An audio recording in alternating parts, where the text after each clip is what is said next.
So you understand English and Uganda properly? Yes. So which one would you prefer today? I would prefer to use English. Amanya naabwe Precious okuva mu Elgon Advocates.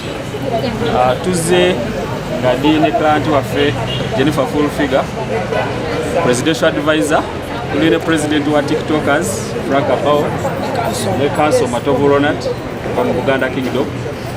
Nga fena twasitukiramu nga tuzze okugata amaanyi okulwanirira ekitiibwa ky'Obuganda, ekitiibwa kya president, ekitiibwa kya speaker, ekitiibwa kya buli muntu yenna avumiddwa omwami gwe tuyita Ibrahim abayise pressure Musana Ibrahim yeyita pressure 24/7. Kooti emuguddewo emisango 8. Kooti eguddewo emisango 8 okuweebuula Ssaabasajja Kabaka, okuweebuula president, okuweebuula speaker, Joyce Sebugwawo honorable, bonna bazaavuma. Kati tuzze ne tusitukiramu ne tugamba nti tetujja kukkiriza ensobi zigende nga zigenda mu maaso. Ensobi zigenda mu maaso ne tutazaanukula kuba amateeka ne galabika nga gataliiwo. Waliwo a lot of public outcry nga bagamba ate tukozeewo ki okulaba nga ekitiibwa kya Buganda, ekitiibwa ky'abantu abakulembeze b'eggwanga tekitoobolebwa nga tewali kikozesebwawo. Baba charginze emisango kuli malicious, spreading malicious information, hate speech, kwotadde ne computer misuse. Emisango gyonna omugate giri emisango 8 ku bantu ab'enjawulo. Era leero bamusomedde emisango gye, weewaawo ye n'agamba nti alina ekizibu ku bwongo, emizimu gya Buganda gimulinnyira. Ebyo byonna bajja binoonyerezaako kubanga omuwaabi wa gavumenti ayogedde n'agamba nti bakyali mu kunoonyereza. Poliisi ekyali kukola omulimu gw'amaanyi okulaba nga emanya oba kituufu yatwalibwako ebutabika, omutwe gumuluma, alina obuzibu ku bwongo oba nedda, basooke binoonyerezeko byonna ng'emisango gigenda mu maaso. Ffenna buli omu yeebuuza nti ate lwaki mwavaayo, nti wadde ndi mukiga sisobola kukkiriza ate okutyoboola Ssaabasajja Kabaka.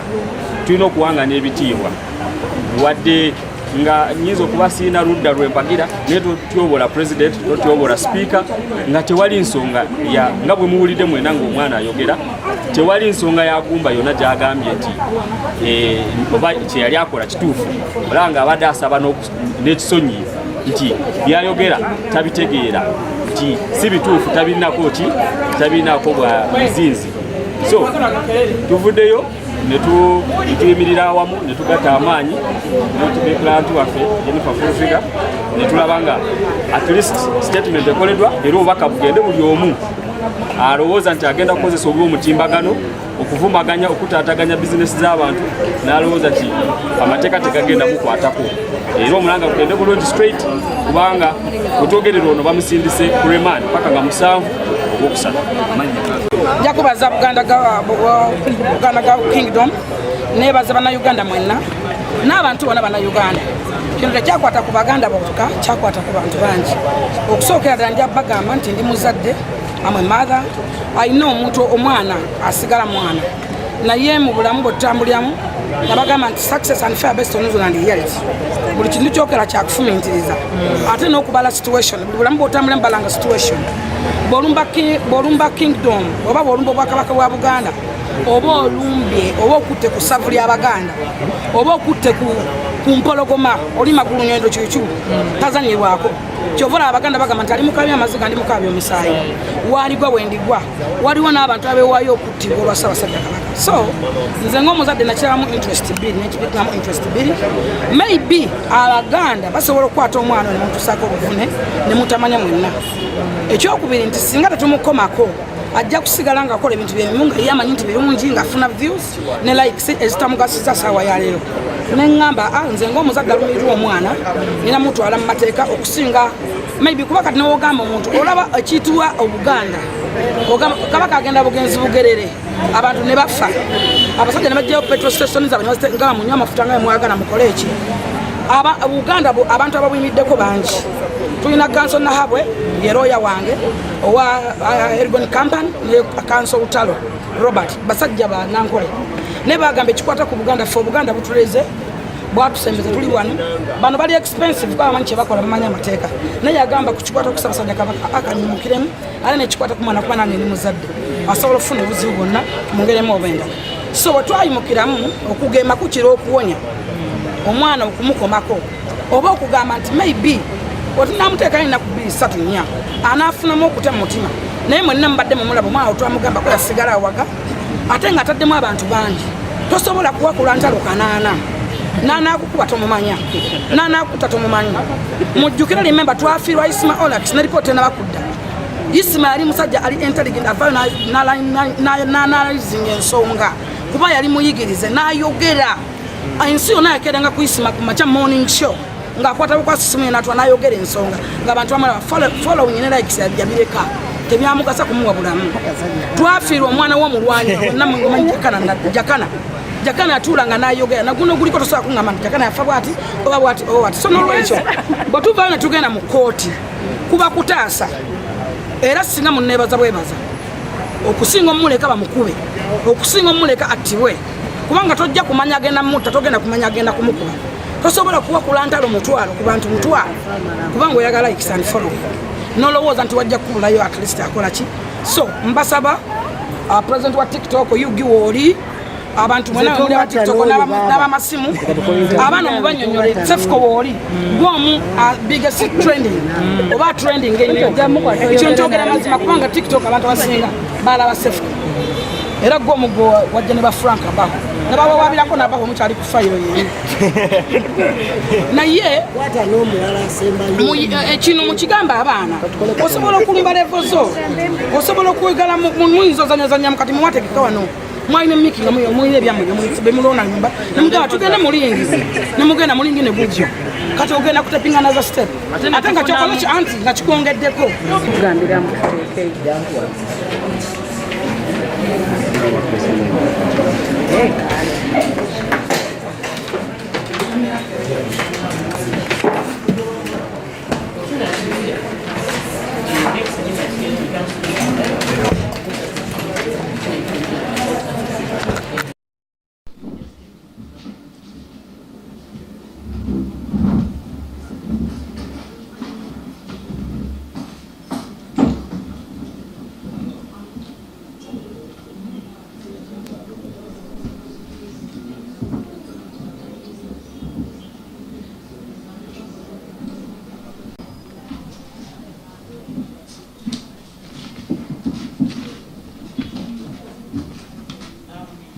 Just a minute. Just a minute.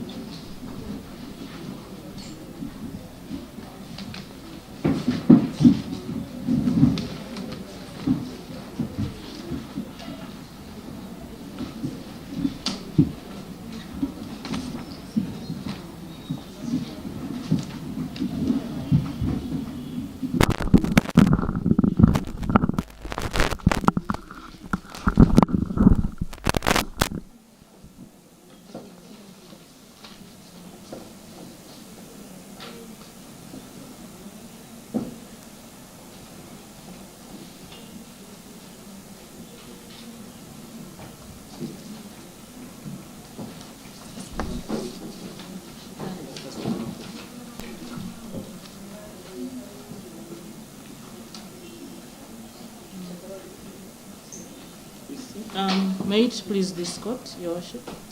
Keko Joan, Chief State Attorney. I'm appearing together with Richard Biri Vumbuka, Chief State Attorney. We are both from the Office of the Director of Public Prosecutions.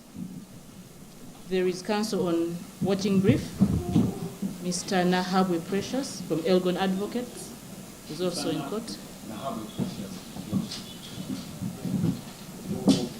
He's on watching brief, Your Worship, for the complainants. Gwe omuzadde eyitaze essomero erigenda okubangulira omwana wo nga muyiiya mukozi ate ayite ne first grade katukwanjulire Shehan Standard Day and Boarding Primary School abagenda okuteeka ebyensoma by'omwana wo ku mutendera ogusingira ddala empisa eddiini ebyemizannyo n'obuyiiya bwonna tubikulembereza ddala ng'ate ebyokulya n'ebyensula bya mulembe ddala tulira n'entambula eri abayizi abaviira ewala gwe ate omuzadde eyandiyagadde omwana wo okuyita ne first grade totunula obulala wonna okwewandiisa kugendera ddala mu maaso okuva ku nassale paka ku kibiina ekyomusanvu day ne boarding ng'ate n'ebisale birungi ate bisobokera ddala jjukira nti requirements zonna omwana wo azisanga ku ssomero tusangibwa Lubaga mu Bulwa zone okuliraana 24/7 motel gwe ayagala okumanya ebisingawo tukubire ku noti 773 73 359 ne noti 757 noti 6 26 96 Shehan Standard Primary School. We invest in education.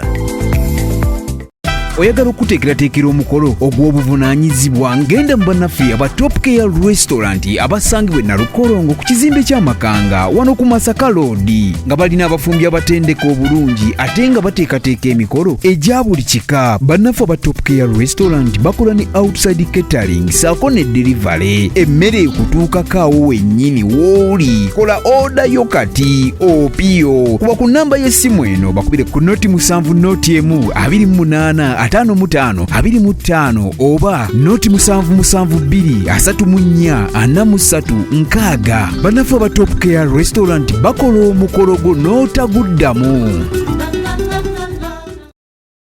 Weewala abafere leka nkwanjuli Ham Connect UG ye kampani egenda okufunira omulimu ebweru w'eggwanga. Tulina emirimu egy'abawala n'abalenzi mu mawanga nga Iraq, Saudi Arabia, Iran, Bahrain, Qatar n'amawanga amalala mangi. Wano ku Ham Connect UG tutunda n'okugula emmotoka saako ne airport taxi. Gwe omwana ow'obuwala olina passport oba tolina jangu ku ofiisi zaffe. Ham Connect UG emirimu gy'abalenzi nagyo tugirina nga ba security guards, ba cleaner, ba housekeeper. Gwe ayagala okumanya ebisingawo tusange ku FB Tower Building ewa Bakule room number C03 oba tukubire ku namba z'essimu zino noti 757 93 86 61 ne noti 751 55 91 93.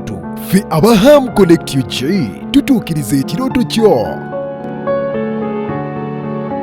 Tekyabadaza ku Masaka Road, Chiwawu ku Mityana Road, Busunjo, Baka, Mende Kohima Road, Bombo Road, Gayaza Busiika, Gayaza Kayunga n'okwetulula mukono yonna saako mu bitundu bya Uganda eby'enjawulo. Basoloza amayumba g'abapangisa era nga bazimba n'okuwa pulaani z'amayumba. Senjale be bokka abakulaakulanya omuntu wa wansi n'okumuzzaamu essuubi.